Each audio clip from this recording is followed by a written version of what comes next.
All right, we are live, ladies and gentlemen, boys and girls. We are here, and I am here with my new friend, Dolores Hirschmann, and she says that she has the right words that can grow our business. Is that correct? Is that what you have for us today? I definitely do.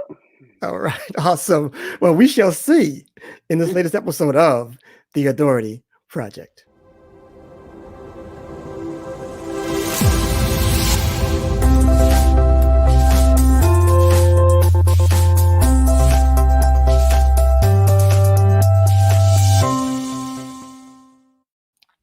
All right, we're all smiles here because I'm excited about these words. But before we get started with all of that, Dolores, please tell us first of all who you are personally, then professionally. Great. I'm happy to. I'm a mom. Yes, awesome. I have four babies, Wow. and I have to say, these four babies are all taller than me. So they are 6 feet, all my boys, Wow. anyway. But so Awesome. I'm a mom, I'm an entrepreneur, I'm a wife, and I'm a believer in ideas that can change the world. Okay. Awesome. I love it. Okay, great. So we're going to get started really quick then. So we're going to dive in first of all about how you got started, how you got into this belief structure. Tell us where, I'm not sure where you want to start, but either shed light on how you got here or maybe the aha moment. Just take us wherever you want to take us. Absolutely. Thank you, Brian. So first of all, my accent is from Argentina. I was born and raised in Buenos Aires. And Nice. I actually happened to meet my husband in Argentina, although he was from Massachusetts. Oh, really? And Okay. yeah, so he went all the way there to find me. No, that's where I'm But from. I'm from Boston. oh, really? Yeah, Yes. we are in Dartmouth, Massachusetts. Oh, So really? Okay. so we should come down to the beach. You Yes, shouldn't you're be in not the far away. Oh, you're not far uh, away at all. Okay. not at all. So I came to the US over 23 years ago. And I have since I've always been in this quest of of and I've always had this question, why is it that great ideas sometimes don't realize their full potential? In some ways it's been kind of, I think I wasn't conscious about that question for many years, but Mm, looking back and I look at the different projects I've been involved in and the different things I've done, and I'm 48. You start getting like a little bit of become a little bit curious, like, okay, what has my life been all about, right. and how do I connect the dots, right, of all the things I've done? Because Yeah. I always felt like I was always doing random stuff, but then the random stuff starts making sense from the distance, right, with time. And so I come from a background. I went to business school. I have been around entrepreneurs. I've been always passionate about creating and business. To be honest, when I was 18, I wanted to be an actress. And I told Oh, my dad, I want to be an actress or a film director. it's never too And late. Never too late. yeah, it's not too late. And he said to me, he said, great, go to business school, then we can talk. Oh, Not the answer I wanted. yeah. And so I went kicking and screaming into business school. But the truth is that even though I kind of endured it, it gave me a great set of tools Mhm. to to to do something with my creativity. So I'm grateful for kind of being going that path, although I felt that it wasn't aligned with my passion. Like, Right. what am I doing here? I would say, when I was doing math and economics and all that stuff. Right. Right. But the truth is, it gave me some tools that now have been invaluable to me. So for most of my life, I've been creating. I've been having ideas, and I've been creating as an entrepreneur. I've also been creating as director of projects for companies and nonprofits. I've always been in the space of what is next for us. Where do we see an opportunity? What can we build? And so when I was 38, I got to a point, it tends to be a pattern, like every 38, 48, I Yeah. don't know, Yeah. I'm cooking something new right now. I don't know what it is. So you Uh, can have an interview in 3 years, I'll tell you what it was. there you But go. as I turned 38, I started asking myself, well, what do I want to do when I grow up? Like, what is my thing? What's next? And also, my mom always says, "You're good. You don't have to have a next. Like you're a mom, just take care of your kids, do your job. Like you're good." Right. Yeah. Like for me, it's always like, "What's next?" Like Yeah. I'm just curious in a way. And so I decided to go back to school for coaching because what I was experiencing at the time was that I was working as a consultant with companies and I would talk strategy until people were blue in their face, but I Mm, couldn't make them do it. And so yeah. I'm like, what is stopping them from executing something that is, to me, was so obvious? And so I went back to school and I started coaching. I became an executive coach, ICF accredited, and all that stuff. And it gave me the insight of learning what drives us as human beings and how can I help teams and leaders really execute more effectively. And so it was in that journey of becoming a coach a few years later and starting that business that I was, again, happy, but something was missing. Yeah. And this has been like the story of my life. And that's something I started asking myself, what is missing? What is it that I would love to do? And so I asked myself, what would I would do for free all day long? And Yeah. this is a question I ask my clients all the time. And in answering that question, I realized that what I would do for free all day long was hang out with people with really big ideas. Mm, And I had dabbed in being part of a TEDx event before. In that year, 2015, I decided to become the lead organizer of a local event here, a TEDx event. Because, the TEDx platform is what gathers a lot of people with really big ideas. yeah. And so I decided to organize my own TEDx. And that journey, which was a volunteer journey, and I was literally doing it for free, but that connected me with the power of words and the power of the right message to move mountains. And so today at Masters in Clarity, what we do is we help people find the words that will help their business move forward, position their business in front of the right clients, the right audience. And we Mm, also help them clarify how to create the models and the scalable business model to go from maybe serving a few people to serving a lot more people. And that's I what we do love. now.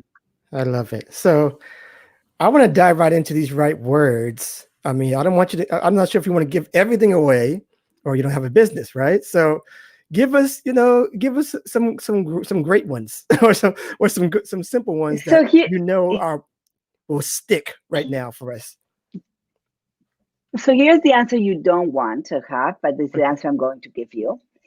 Okay. And here's the thing: it's not about my words for you.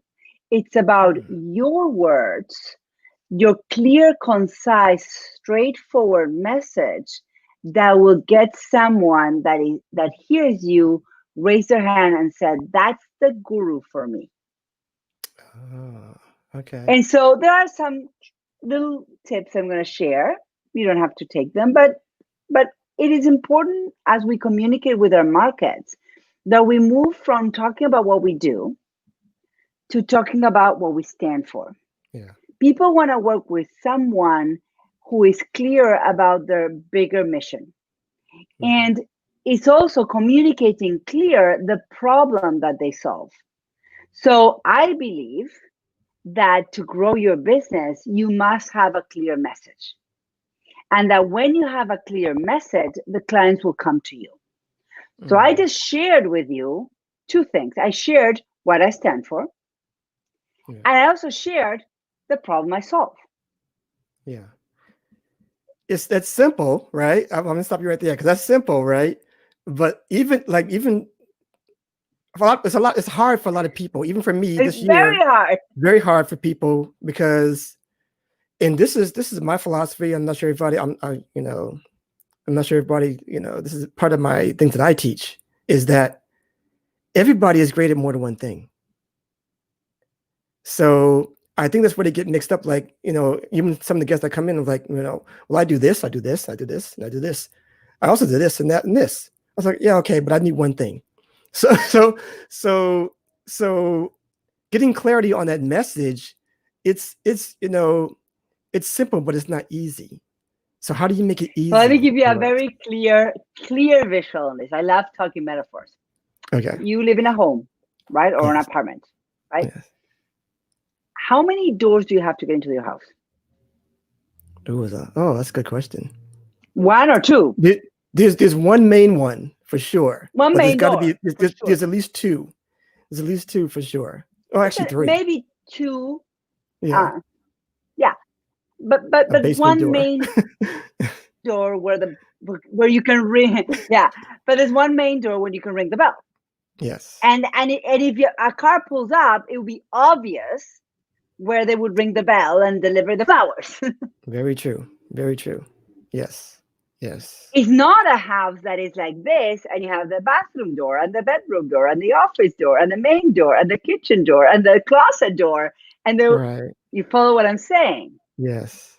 In order to get into the kitchen, you go into the house and then you go into the kitchen. In order to go into the office, you go into the house and you go into the office. Yes. Exactly. Exactly. And so if you think of your business as a home, what's the main door and what does the doorbell look like? Yeah. And then once Yeah. they're in the house, you can invite them to multiple rooms. Let's True. have a cocktail in Yes. the living room and let's have dinner in the dining room. Oh, and by the way, why don't we watch the game in the family room? 3 Right. rooms. I totally agree with that. I totally agree with that.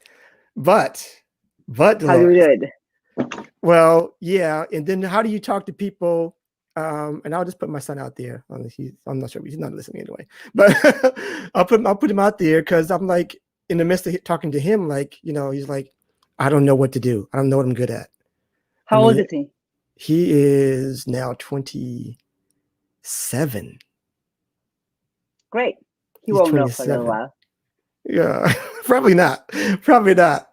But I wish he would. I wish he would though. But and I think that's the reason why. I mean, how do you deal with people who say, I don't know what to do. I don't know where I'm going. I just have this job and I have no idea from there. Okay. So here's the thing. It's better to have a job than to have no job, not just because True. of the money. Yes. Forget the money. Let's say even if you had money that you didn't need a job, it's better to have a job than to have no job. Yes. Why? Because action leads to clarity. I love it. So Yeah. I'd rather you have a job that you hate and you can make a long list of all the things you don't like to do, because you might not find what you like to do, but you have a long list of what you don't want to do. Yeah. And at least you're closer to what you want to do because there's some things you won't do. Yeah. And then you have a skill set too. Whether you And you also have what- a skill set and right. as far as a job goes. Yeah. So basically is whatever, and this is true, this conversation we could be having about finding what you like to do and finding your purpose, and they're very similar. Mhm. And there's a book that I love written by Viktor Frankl called Man's Search for Meaning. And he talks about finding your purpose independent of the context that you're in. By the way, he was an Austrian psychologist, incarcerated in Auschwitz, Wow. lost his pregnant wife in she went to another concentration camp. Wow. He survived it and went on to write a lot of very powerful books. And he talks about finding your purpose and finding his purpose while he was in a concentration camp. So the whole thing is like, oh, when I retire, I'll find my purpose. Or when I find the perfect job, I'll find my purpose. That doesn't make any sense. If someone can find their purpose in a concentration camp, trust me, we all can find it in the middle of a pandemic or in the middle of whatever. Yeah. And so it is about being in the space that we are with the reality that we are faced with and still finding your joy. Yeah. And as far as defining the work that we love to do, the answer comes in how you're feeling when you're doing the work. If you can make a list of all the things that you do, that when you're doing them, time stops, it flows, you feel like you're flying, or it's fun, or you forget that you're working, or you feel all these feelings of uplifting and ease, that is probably a sign that that's what you love to do. Yeah. The I agree. opposite is a feeling of dread and heaviness. And is it the end of the day yet? Right. Right. So for the people who are looking for the words here, because I mean, you describe what that means to us as we got into this. But for the people who are coming in and say you're looking for the right words, do you have an example of somebody you worked with where they changed their message in a certain way where it made sense to them? So we can give some clarity on that possibly. Yes. So let me give you some examples. And let me give you a situation. For example, Okay. you are in a networking event, which now we have them all virtual, but they used to be non-virtual. Yeah. And someone asks you, what do you do? And the typical answer is that, well, I'm the CEO of a company, and we are doing coaching, and we have some groups, and we do online content, and we, and the Yeah. poor person that asks you a question goes glassy-eyed. Yeah. And they Yeah. stopped listening a while ago. Right. And so one of the things that we teach is to convert that and either answer the question with a very short statement or even a question. So let's say that you ask me, what do you do? And I can answer something like, let's say I'm going to improvise. Um, have you ever struggled communicating your communicating with your market? You ask me what do I do, and I answer, have you ever Right. struggled with communicating with the market? And you say, well, yeah. So I help people remove the noise in the conversation so that the market responds and reacts to their products and services. Love it. And so I didn't tell you anything about what I actually did, but I told you what problem I solved. The goal is that you will then say, I'm intrigued, tell me more. Yeah. And when you ask me to tell more, then I'll go into it. The problem is whether we are on stage or in a one-on-one networking, we tend to like blurt everything we do in Yeah. the first second, Right. and you leave the person confused, but also you take away their curiosity. Oh. Because at the core of connecting two people with each other is planting the seed of curiosity. Yeah. Is to be intriguing enough for the person to want to know more. I like that. Let me be very clear with a metaphor. Yeah. You don't get married on the first date. So if you go Well, on a most people date, don't. well, you did. I did no, but most people don't. But yeah, but Well, my husband there's says some he did. examples that were disastrous. But yeah, go right ahead. Well, my husband says he did. Oh, Actually, if you okay. ask my husband, he did. He didn't. But basically, the day we met, he circled the day he was going to propose. Yes. I had no idea. But Okay. anyway, but let me give you that example. He says he was very sure. But imagine the situation, and let's give him credit that he was sure, and we're still married. It's been 23 years. Yeah. But how do you think I would have reacted if we had gone on that blind date with another couple, and before the day was over, he would say, you know what? I really think you're the one. I want to get married. How do you think I would have reacted? Not I would well. have run away Yes. as fast as I could. Freaked Yes. me out. Yes. So he didn't. He was smart. And little by little, we started getting to know each other and built a relationship, and that ended up in marriage. In talking, in using words to promote our business, you have to be very strategic in how much you disclose and how much you burden, if you want, the other person with all that you have to offer. If you do that too soon, it's not that you're being generous or giving, you're being a fire hose and you're drowning the other person. Yeah. So it's about using the right words and the right amount of words and information to entice the person to get curious about you versus scare them away.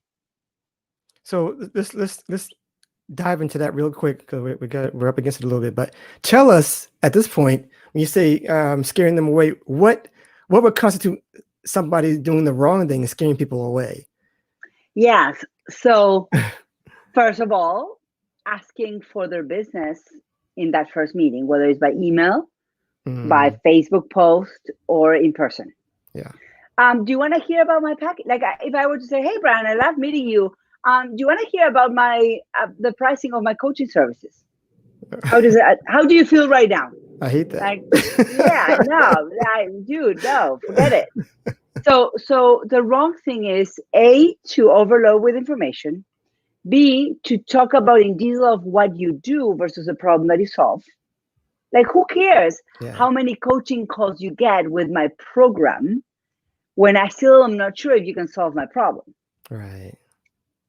Right. And 3, asking for the sale too soon, or asking for too big of a sale too soon. Exactly. And I hate that. That's one things I hate.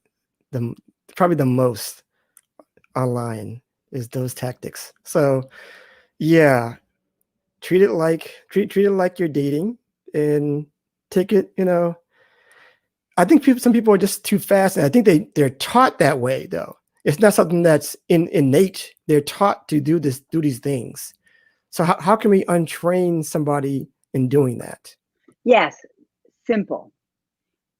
Number 1, remember that the person reading the post or listening to a podcast or the message or whatever, multiple forms. Right. The person on the other side is a human. Yeah. So first of all, remembering that. And if you can remember that, you'll remember that if they're a human, they probably will react similar to you. So ask yourself, will I take the action that I'm asking the other human to take it? So if you're writing a post to strangers, and at the end of the post you say, I invite you to buy my program, just simply ask yourself, would you buy it? I love it. If you wouldn't, then don't do it. Right. Or you can ask your spouse or your kids or your friend, would you buy this? Right. If you didn't know me, right. if you'd never met me before, would you buy this? Right. Chances are no, because we are very unlikely to buy something from someone we've never heard of before. There might be some digging that needs to happen before. Yeah, I love it. So I have one last question for you, and I ask this for all of my guests. It simply goes like this. There are certain people who are watching this now, or will see the replay, or hear it on the podcast, and they see you, Dolores, as someone who is, they love your style, they love what you're doing. They want to do things just like you. They want to be you, maybe. Okay, they want to model their whole business off of you.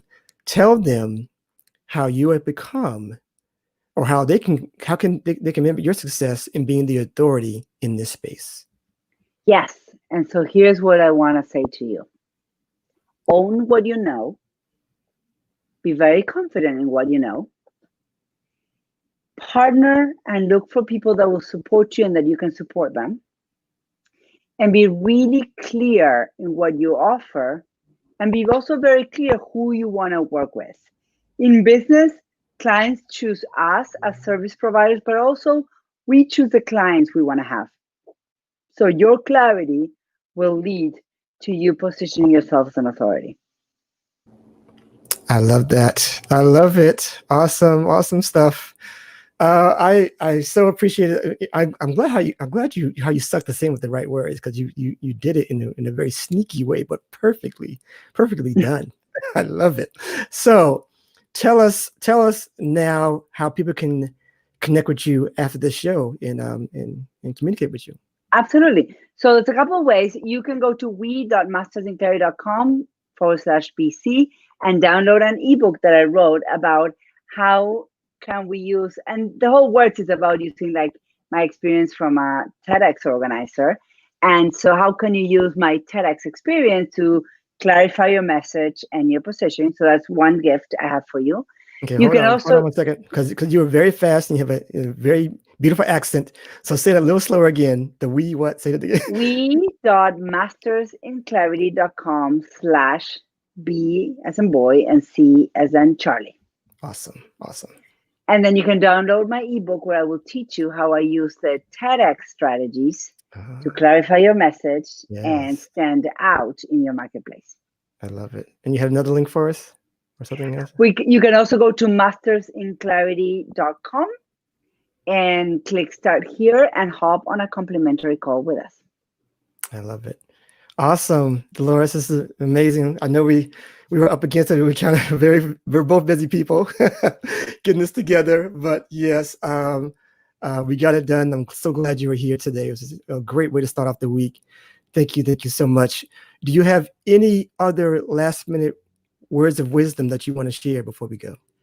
Well, thank you so much, Brian, for having me. And I would say, watch your words and watch your business grow. Awesome. I love it. I love it. And that is enough said. Those are the right words. Those are the right words. People, follow her if you get a chance. I appreciate you.